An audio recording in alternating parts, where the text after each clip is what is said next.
Estamos aqui com a doutora Mariângela Simão, diretora-geral assistente da Organização Mundial de Saúde, secretária-geral e assistente da ONU.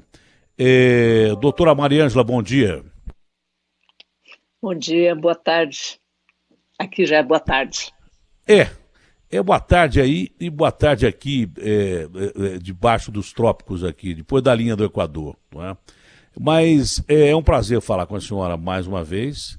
Eu sábado conversei com o Jamil, que aliás a senhora conhece bem. O Jamil estava começando umas férias que são férias restritas, né? Porque está todo mundo com medo, mesmo com fronteiras abertas na Europa, de circular. O Jamil me dizia que nos 2 últimos dias da semana nós tivemos aí mais de 500 mil de casos de Covid, batendo um recorde enorme, né? Os principais responsáveis seriam os países, 4 países aqui que nós já citamos, né? Entre eles Brasil e Estados Unidos, China, Índia e Rússia. Mas foi um número assustador, porque só em 2 dias nós tivemos quase que 500 mil de casos. Foi um número que assustou. Ele dizia que estava conversando com o Tedros. Ele falou, olha, acho que 2 dias antes eu estava conversando com o Tedros, e que em meia hora que ele conversou com o Tedros lavou a mão umas 5 ou 6 vezes, né? Dando um exemplo ali, mas também mostrando claramente o que é essa doença. O que é que representa para a Organização Mundial de Saúde esses casos? Já há um possível, realmente, o rebote que se tem em alguns países como Espanha e França, Alemanha, não sei, já significa, doutora Mariângela, que existe uma probabilidade, a França negou hoje isso, da chegada de uma segunda onda na Europa, doutora?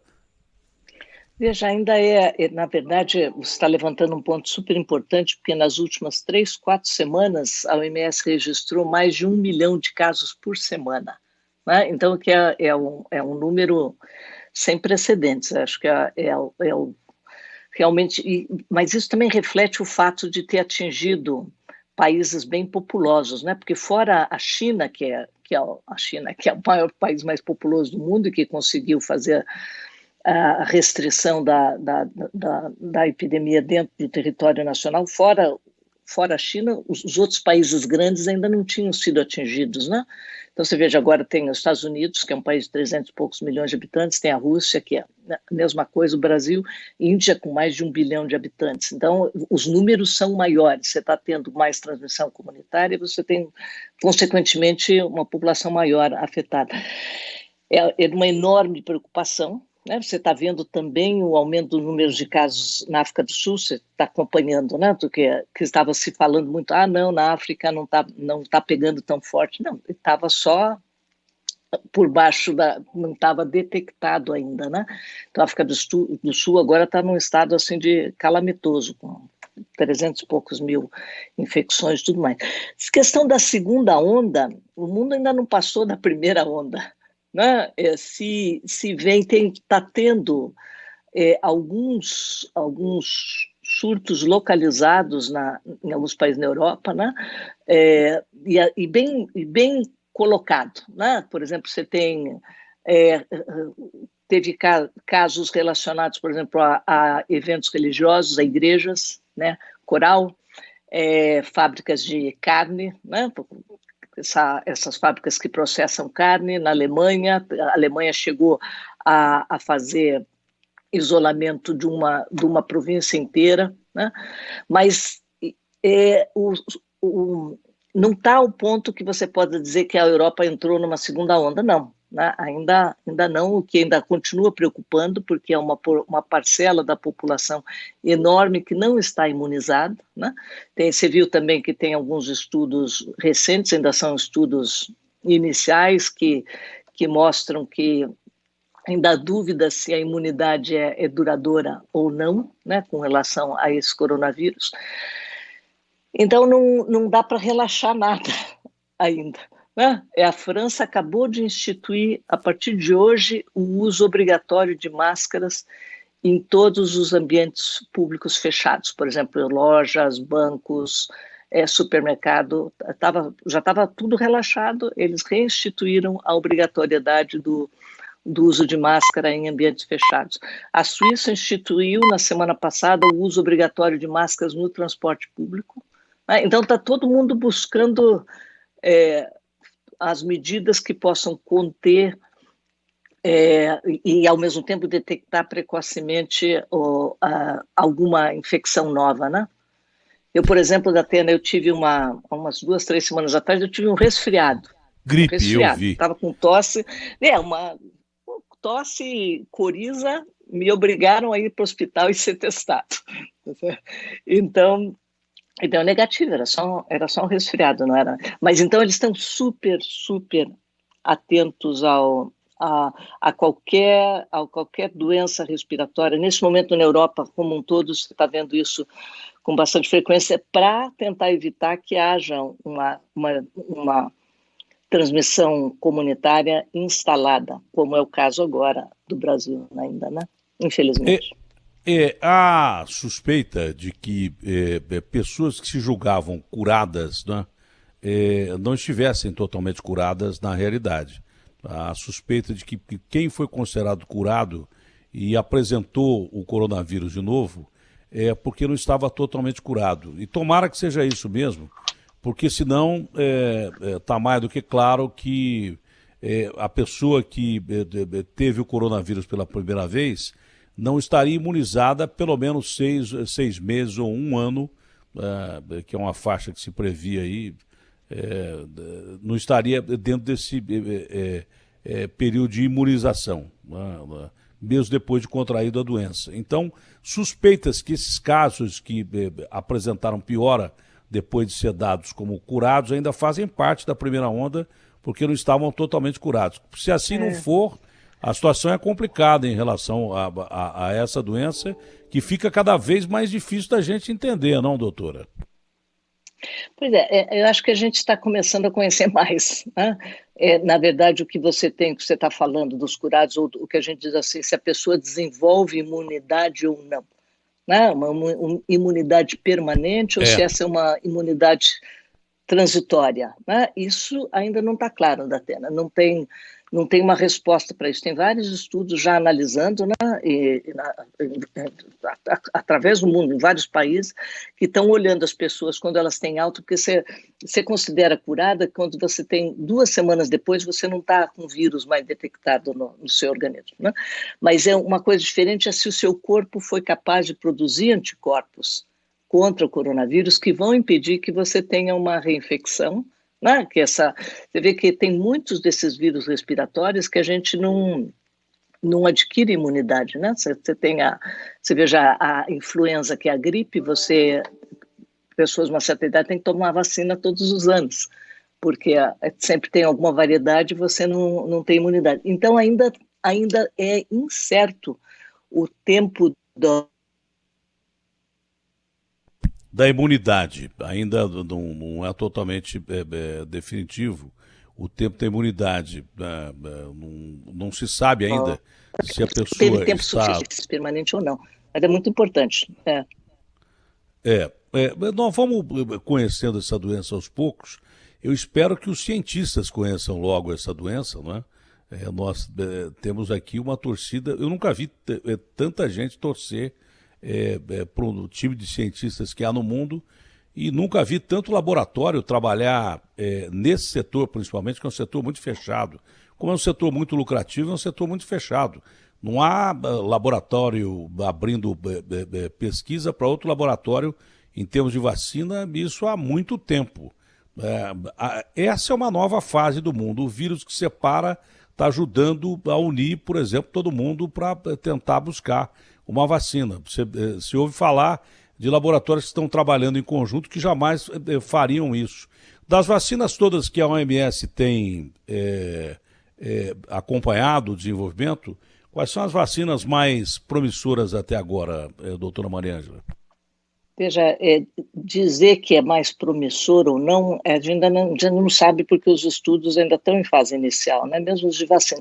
Tem mais de 160 candidatos de vacina sendo estudados e 23, cada semana está aumentando. Semana passada era 17, já são 23 que saíram do laboratório para ir para estudo clínico, quer dizer, estudos em pessoas, né? Avaliando em pessoas. Tem são três vacinas, candidatos de vacina que estão já em fase mais adiantada em termos de, na fase 3, sabe, já estão mais adiantados no sentido da pesquisa.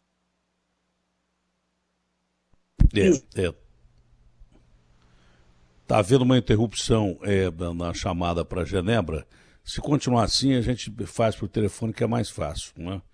Mas ela ia falar que já tem 3 vacinas que estão em estado promissor. Eu vou completar. Já voltou o YouTube? A gente está reconectando agora, Datena. Então, se não conseguir reconectar pelo tubo, é muito importante essa entrevista com a doutora Mariângela, da Organização Mundial de Saúde. Ela falava sobre 3 vacinas que são destacadas, entre elas tem 23 mais, mas tem 3 que estão se destacando ali a falar.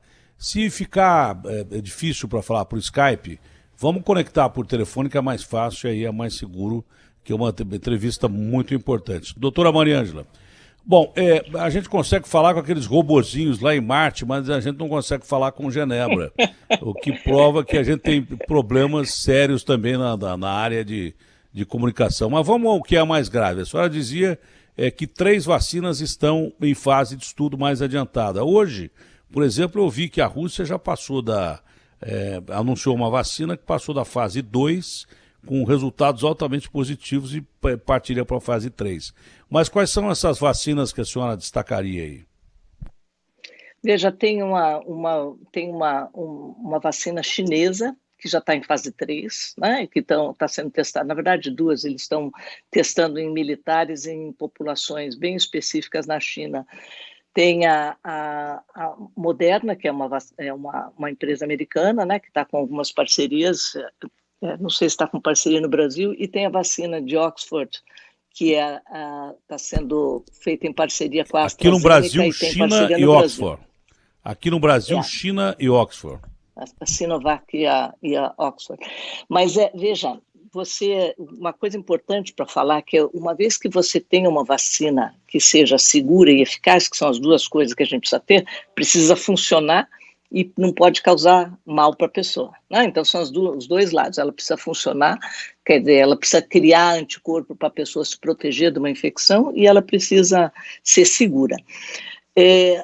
Ainda é impossível saber quais dessas vacinas vão ser os melhores candidatos. E eu estou muito feliz de dizer que o governo brasileiro se associou, fez uma expressão de interesse por um consórcio internacional, que é um mecanismo internacional para investir num conjunto de vacinas, que é um mecanismo que a OMS está trabalhando junto com a iniciativa de vacinas do Gavi, e o governo brasileiro se associou, de modo que os países possam ter chance de investir em mais produtos do que só fazer um acordo com uma empresa que de repente não dá certo, né? Então, acho que fiquei muito, muito satisfeita de ver o governo brasileiro ativo na área e entrando numa iniciativa global que vai possibilitar, sim, que tenha uma vacina eficaz e segura, que os profissionais no Brasil tenham, principalmente porque tem populações específicas, né? Por exemplo, a ideia é que todos os profissionais de saúde sejam vacinados primeiro, né? Porque não vai ter vacina para todo mundo, que todas as pessoas com mais de 65 anos, para diminuir a mortalidade, né, as pessoas que têm alguma doença crônica junto. E o Brasil se associou a essa iniciativa global, e que é uma ótima notícia para o Brasil. Não, essa ideia, que aliás é uma ideia expressada pelo Dr. Fauci, que é um conselheiro lá do Trump, que depois o Trump brigou com ele, né? Mas ele, no começo, quando o Trump queria deixar tudo aberto, o Dr. Fauci, que é um virologista fantástico, né? Campo de pesquisa de AIDS, falou: amigão, é bom você ir devagar aí, que você deixar tudo aberto, vai morrer gente pra caramba aí. E o Trump ouviu do cara quando lhe interessava. Depois, quando não interessava mais, tomara que esse Trump perca a eleição nos Estados Unidos, né? Pelo menos na minha opinião, eu acho que é um péssimo presidente, um péssimo exemplo para o mundo inteiro. Mas eu não me meto em assuntos americanos mesmo, porque De repente mandam a CIA aqui para me catar, eu não quero ficar longe disso, quero ficar imune desse tipo de coisa. Bom, se eu desaparecer amanhã, já pode ser um caminho. Mas o grande lance é o seguinte, o Dr. Fausto falou assim, o detalhe não é você buscar uma vacina, é você buscar várias vacinas, porque tem um mundo inteiro para ser vacinado. Não é? Não importa quais caminhos sejam os caminhos para combater o vírus. Você trabalhando em conjunto, abrindo protocolos do mundo inteiro e tal, abrindo pesquisa no mundo inteiro, é muito legal, mas é importante que cada um tente produzir a sua vacina, ou que tente investir em um tipo de vacina, porque não vai ter dose para o mundo inteiro, 8 bilhões de habitantes do planeta, não vai ter. Então, cada um que produza o seu. A Inglaterra, por exemplo, que tem a vacina de Oxford, já em fase 3, comprou vacina, está comprando 90 milhões de doses de vacina de um laboratório francês e de um outro laboratório, que eu não sei qual é, Pfizer, associado com outro laboratório, e já tem uma vacina adiantada, mas aí são os países mais ricos. O Brasil, que é um país emergente, é uma economia muito forte, a 10ª economia do mundo, mas como todos vai quebrar, ou já está quebrado com a maioria, tem uma divisão de renda muito ruim e por isso que a situação aqui é mais difícil.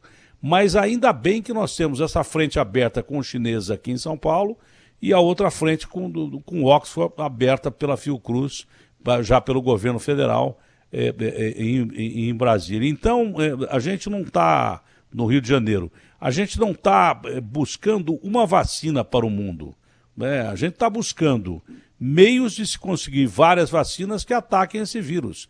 E depois uma modificação dessa vacina, que é claro, teria que ser de propriedade mundial, porque é uma pandemia que pode arrasar o planeta inteiro. A senhora falou da África agora, né? Começou a entrar pela África do Sul, que é um dos países mais desenvolvidos que há na África. O resto do continente africano sofre por causa de guerras e outros detalhes, uma pobreza imensa. Um dos detalhes é que nós acabamos com os africanos quando inventamos a chamada tal escravidão. E o Brasil teve 400 anos de escravidão, foi o país que mais demorou com a escravidão. Tiramos os grandes líderes do continente africano e obviamente que eles ficaram atrasados em relação ao resto do mundo, porque cidadãos brilhantes foram tirados da África e trazidos para cá para trabalhar. Para cá que eu digo para as Américas, né, para o Novo Mundo, para trabalhar em colheita de algodão, numa coisa lamentável, colheita de cana, escravos mesmo. Nós acabamos com a África. Então é um continente muito vulnerável. Se espalhar pela África, meu amigo, é aquela história, porque a África está dentro do planeta Terra. Nós vamos ter milhares de mortos, milhões de mortos no continente africano, que tem uma rede médica muito frágil, e o mundo paga por isso de novo, porque se tiver o vírus em qualquer lugar do mundo, ele pode voltar a atacar em qualquer lugar do mundo. Então, nós temos que ver o combate a essa doença como um organismo do planeta. Não é só em um determinado lugar, eu faço o meu e estou livre de tudo. Não. Pelo contrário, se você tiver esse vírus ainda ativo em algum lugar e não tiver como combatê-lo, você está sofrendo. Você pode ser Alemanha, com uma grande economia, Estados Unidos, China, mas você está correndo o risco de ter o chamado efeito rebote, ou segunda onda, ou contaminação de novo. Então, dessa vez, para resumir, né, doutora, todos corremos juntos contra a doença, porque um depende do outro para ficar livre desse maldito vírus e pelo menos controlá-lo, não é assim? Não, absolutamente. Acho que você está correto. O secretário-geral das Nações Unidas, Antônio Guterres, nesse final de semana, fez um discurso em que ele relata que a visão de que o mundo vai enfrentar a mais severa depressão depois da depressão dos anos 20. Né? Então, nós vamos entrar numa fase muito mais difícil e que todas sobre as questões dessa pandemia ressaltarem as desigualdades, né? Porque você chega a um ponto em que os lugares que têm menos estrutura, e daí também você tem as diferenças de mortalidade dentro de países desenvolvidos. Você veja, o Reino Unido né? A Inglaterra teve diferenças de mortalidade em populações de imigrantes e ingleses, né? Pobres. Então você tem os mais pobres sofreram mais, né? Morreram Estados mais, Unidos, né? Então, a mesma coisa. Aqui no Brasil, Estados Unidos, as periferias sofrem. O Brasil, por exemplo, é uma grande periferia. Então, ela está trazendo à tona o pior do que existe na desigualdade. Por outro lado, o que você estava falando sobre os interesses, uma atitude muito mais solidária entre países, é que, como eu estava comentando, que tem desse consórcio internacional, né, que é um mecanismo internacional para ter acesso à vacina, e que hoje tem quase 170 países que aderiram, inclusive o Brasil e a Inglaterra. A Inglaterra tem dinheiro, está comprando bilateralmente, mas ela também está apostando num conjunto de candidatos maior do que é o portfólio de ficar com uma ou duas vacinas apenas, né? Então, eu acho que tem outra coisa que você comentou, que é muito verdade, que mudou muito o jeito como o mercado funciona, em termos de que você tem país que tem capacidade de produzir, e tem país que não tem capacidade de produzir. Então, você pega a Índia, que é um país pobre e que produz muita vacina, ela está numa situação diferente de um país rico como a Noruega e que não produz nenhuma vacina. Né? Você sabe essas parcerias? Então, é importantíssimo nesse momento que haja essa conjunção, e eu estou falando isso, que acho que o governo brasileiro fez uma escolha correta, em começar a participar no mecanismo internacional, de modo que poder apostar em mais candidatos de uma vez só, em vez de apostar em um ou dois candidatos apenas. Você não sabe qual vacina vai ser bem sucedida, não sabe se ela vem da Rússia, se ela vem da China, se ela vem da Índia, se vem dos Estados Unidos ou do Reino Unido. Mas no pronunciamento do Tedros, ele começou a chorar. Aí quando você vê um líder de uma organização mundial chorando, você entra em desespero. Você diz assim, se o cara está chorando lá, nós vamos chorar todo mundo aqui, né? Você fica desesperado. Mas isso significa, porque ninguém está mais por dentro do que está acontecendo no mundo em termos de vacina, por exemplo, do que a Organização Mundial de Saúde. Com o devido respeito a todos os países, a Organização Mundial de Saúde é que o órgão responsável por acompanhar tudo isso de perto, não é? Então, quando você vê o Tedros chorando, pelo amor de Deus, acho que não vai ter vacina. A grande pergunta, o Brasil há não sei quanto tempo, é um bom tempo que eu tenho anunciado aqui, porque também tem esse detalhe, viu? Nós perdemos um dos grandes comunicadores de todos os tempos do rádio brasileiro, para mim foi o maior, foi o Zé Paulo, de Covid-19. Quando a morte bate na nossa porta com essa doença, a doença ela para de ser tratada como uma coisa matemática, né? Você fica divulgando números. Olha, 1.000 mortos hoje no Brasil, 700 nos Estados Unidos e tal, uma coisa absolutamente fria. Atrás anônimo. Atrás de cada um dos mais de 500 mil casos de mortes do mundo, quase, sei lá, 600 mil, né? Atrás dos 13 milhões de contaminados, existem pessoas, existem seres humanos, e cada um chora os seus mortos, apesar de chorar de uma forma diferente, porque, infelizmente, hoje em dia a morte passou a dançar com a gente toda hora. Mas, independente disso, né, a gente fica esperando aqui no Brasil, cada país espera uma solução. A OMS acompanhando o desenvolvimento da vacina, que não tem remédio. Esse bicho não tem remédio. Já testaram tudo quanto é remédio, já falaram que tudo remédio deu certo, que vai dar certo. Depois comprovou-se cientificamente que nenhum deles está totalmente voltado à cura ou está esclarecido que faz parte da cura. Não tem remédio. Quando não tem remédio, o remédio é a vacina. Então, está todo mundo voltado para a vacina e pensando na vacina. Há possibilidade, perspectiva de que essa vacina comece depois da fase de testes, e fase 3 é a última fase, né? Que é a fase do grupo de controle. Há possibilidade de que essa vacina seja realmente descoberta e aplicada com segurança até o primeiro semestre do ano que vem, doutora?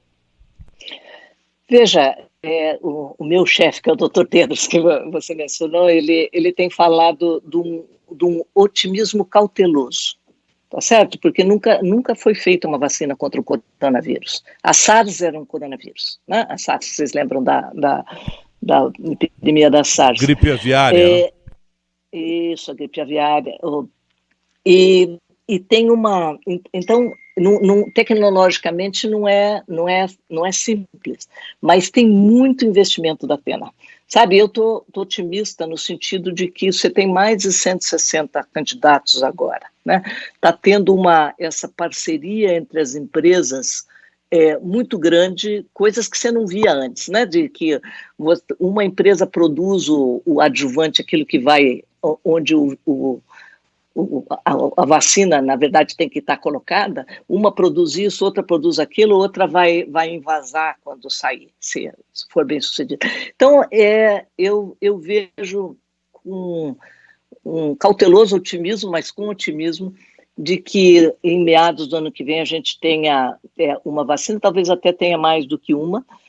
Não quer dizer que vai servir para todo mundo, né? Porque você pode ter vacina que sirva para uma determinada faixa etária, né? Para uma determinada idade, não sirva para outras. Claro, então tem várias coisas, tem vários limites, né? Você vê que nenhuma vacina nesse momento está sendo testada em gestante, sabe? Então tem limitações e a gente tem certeza absoluta que no primeiro ano vai ter pouca vacina.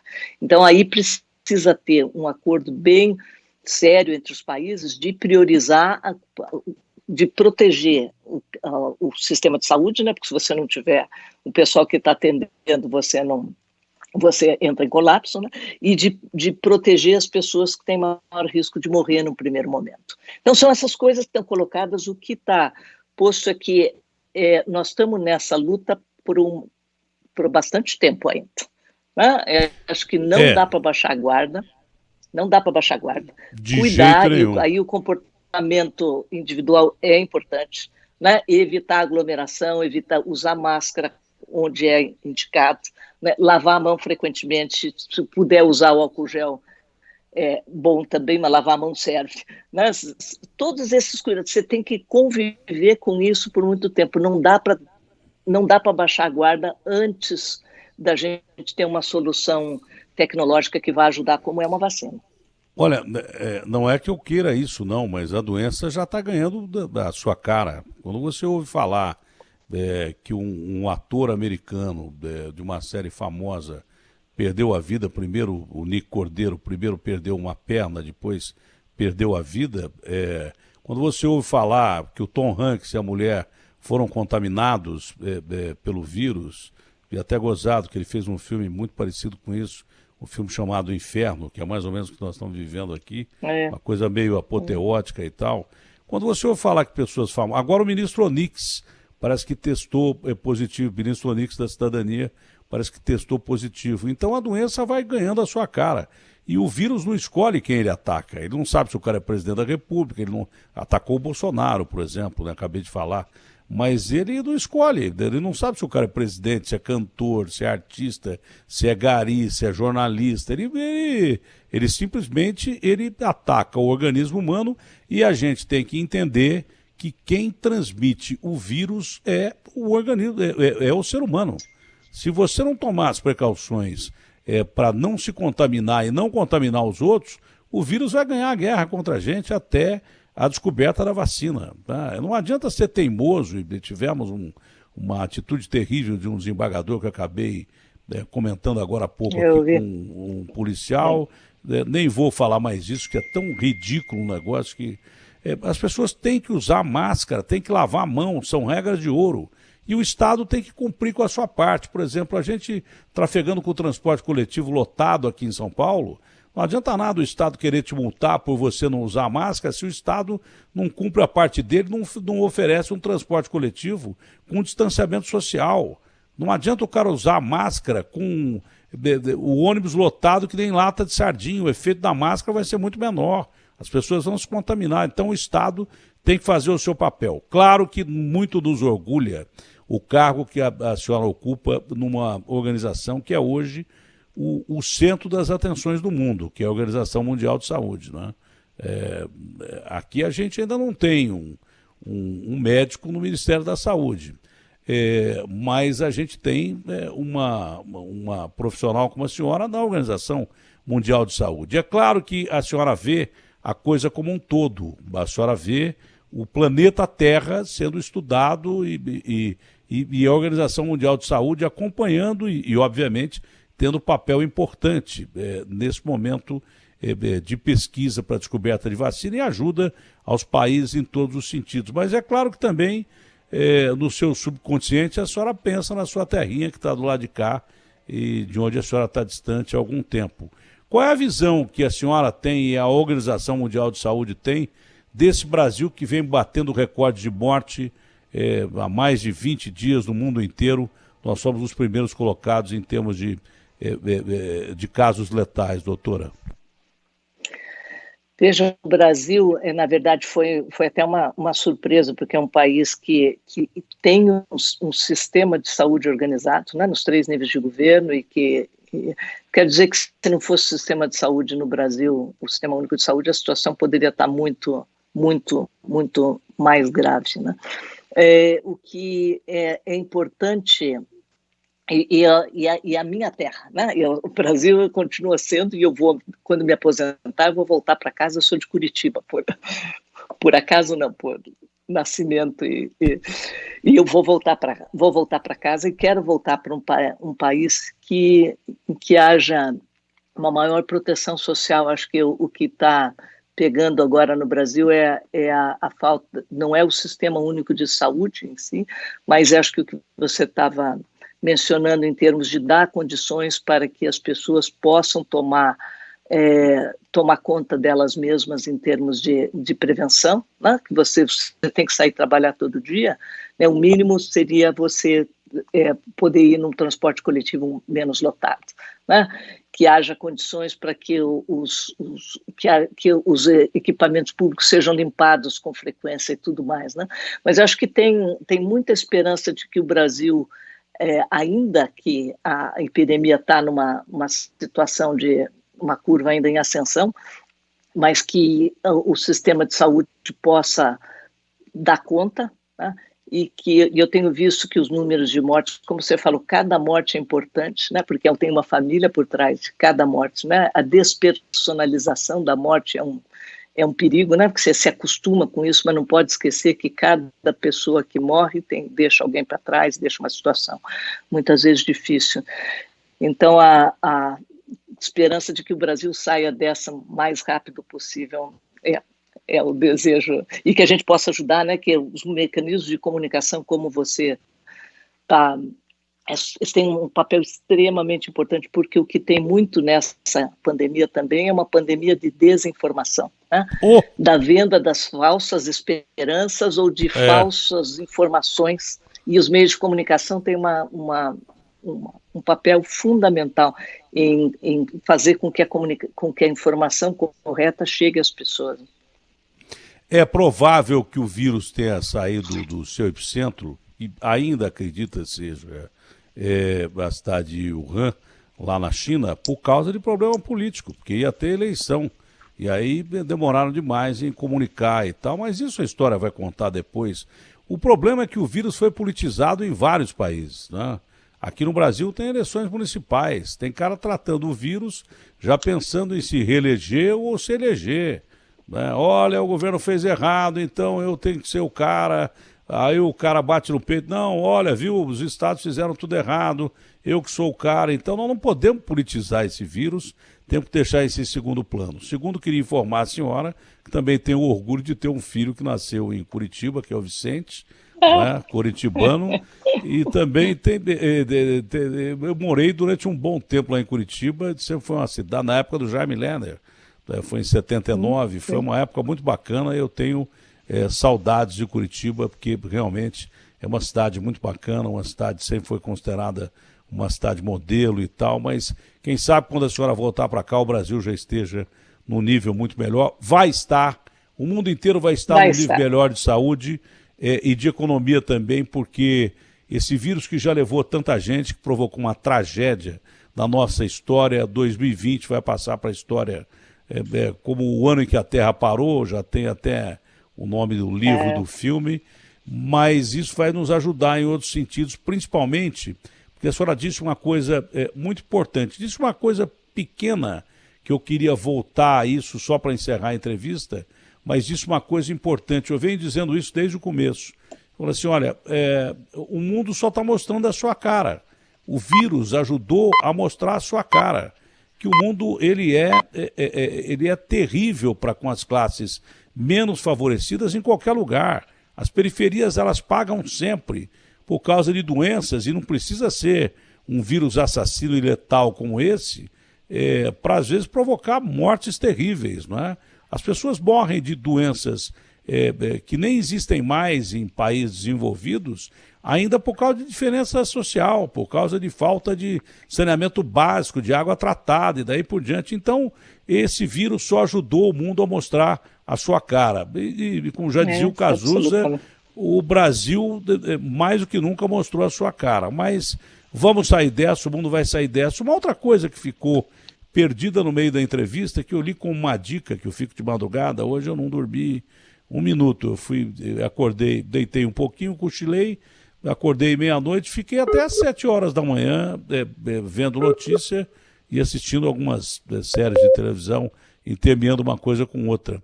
Mas é uma dica meio que caseira, mas é importante. A senhora falou que frigorífico da Alemanha teve que fechar as portas para evitar, porque houve contágio localizado. Já está provado, pelo que eu li, entenda bem, aqui não é um cientista falando, é um cara que ouviu cientista falar. Já está provado que não sei por quê, o tal de coronavírus ele vive mais tempo nessas embalagens de produto, de carne. Então, quando você compra carne, eu ouvi um conselho de que antes de você colocar na geladeira, deixar um tempo fora no ambiente, a carne, antes de colocar na geladeira, porque esse vírus se dá muito bem em embalagens com carne. Por isso, talvez até que os frigoríficos tenham sido contaminados, mais contaminados. Não, na verdade, deixa eu ser, porque eu vou precisar ir, que eu estou coordenando uma reunião que começa agora, mas deixa eu só esclarecer aqui, porque o que se observou num maior risco em alguns ambientes que lidam com frigoríficos, o processamento de carne, é por conta do sistema de circulação do ar. Opa. E porque essas pessoas trabalham muito próximas uma das outras, e o sistema é uma das questões que está sendo discutida bastante hoje em dia, que não é apenas que possa haver transmissão também através do ar, né? Não só pelas gotículas e tudo mais, mas que em alguns ambientes possa estar havendo uma transmissão pelo ar, e esse é um dos exemplos que é citado por conta do sistema de ventilação do ambiente nos frigoríficos. Então, nós temos duas premissas agora. A senhora sair correndo para resolver a sua reunião, e a outra premissa é correr atrás da vacina, porque vírus transmitido pelo ar é tudo que a gente não precisava, que é a pior forma que existe de transmissão. Ele sendo transmitido e sobrevivendo no ar é terrível. Vamos torcer pela vacina, que Deus nos ajude. Bem selecionados. Um abraço grande, senhora. Bom dia para todos.